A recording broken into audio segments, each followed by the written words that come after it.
तुम कहाँ से आया ته د کوم ځای نه راغلی. دوستانو دا مذکر لپاره استعمالیږي که چېرته ته یو کس هلک وي یا یو سړی وي او هغه ته وایي ته کوم ځای نه راغلی، نو په اردو کې به داسې ویل کېږي چې تم کहाँ से آیا، ته کوم ځای نه راغلی. او که چېرته بیا مؤنث وي یا جلی وي یا ښځه وي، نو پښتو کې فرق نه کوي، خو اردو کې به بیا ته ورته وایي تم کहाँ से آیی، تم کहाँ سے آیی، ته د کوم ځای نه راغلی.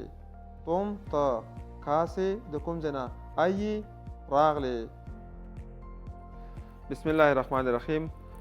ګران دوستانو، زه یو ځل بیا تاسې ته د آنلاین لرنینګ یوټیوب چینل نه راغلاس وایم. هیله ده چې روغ او جوړ به یاستئ. دوستانو، نننی درس چې زموږ د پښتو اردو ژبې د زده کړې باره کې دی، خو دا د ګرامر برخه ده. نو ټول نه مخکې که تاسو زموږ یوټیوب چینل نوي سبسکرایب کړئ، نو هیله درنه کومه چې زموږ یوټیوب چینل سره سبسکرایب کړئ او زموږ ویډیو سره لایک کړئ، تر څو زموږ نور ویډیوګانې د اردو ژبې هم تاسو ته در ورسیږي. نو راځئ چې خپل درس شروع کړو. لومړی جمله ای اوس کا ہے، دا د هغه دی. دوستانو، دا مذکر لپاره استعمالیږي که یو کس هلک وي یا سړی وي او ته یو چاته وایي چې دا د هغه دی، نو په اردو کې ویل کېږي ای اوس کا ہے، دا د هغه دی. او که چېرته بیا مؤنث وي، جلی یا ښځه وي، نو هغې لپاره داسې استعمالیږي چې ای اوس کې ہے، دا د هغې دی. ای دا اوس کې ہے، د هغې دی.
हमारे साथ चलो، ما سره لاړه شه.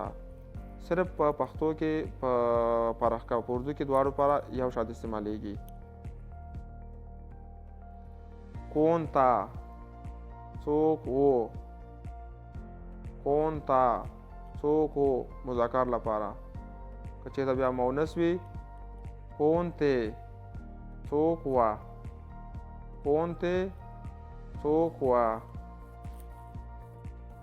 پہنچا کیسے، څنګه ورسېده.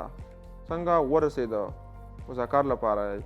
پہنچا کیسے، څنګه ورسېده، مؤنث لپاره.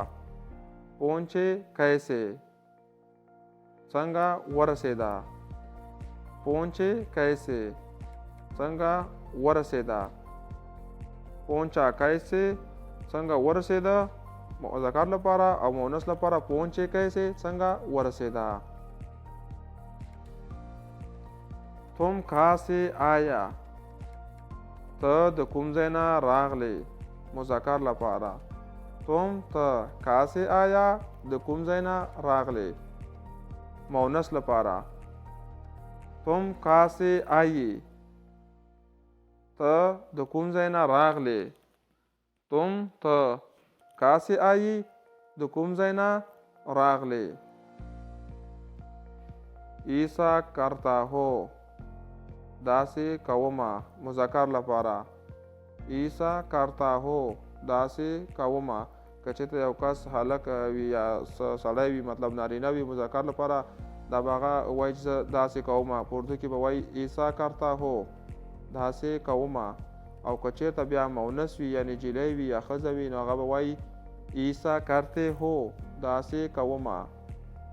ایسا کرتے هو داسې کومه. نو دوستانو نننۍ ویډیو زموږ همدومره وه. په دې هیله چې زموږ ویډیو مو خوښه شوې وي او تاسې که تر اوسه زموږ یوټیوب چینل نه وي سبسکرایب کړی نو بیا هم هیله درنه کومه چې زموږ یوټیوب چینل خامخا درسره سبسکرایب کړئ او زموږ ویډیو درسره لایک کړئ تر څو موږ نور هم تشویق شو او تاسو دغسې ویډیوګانې جوړې کړو او برابرې کړو. نو تر بلې ویډیو د الله په امان.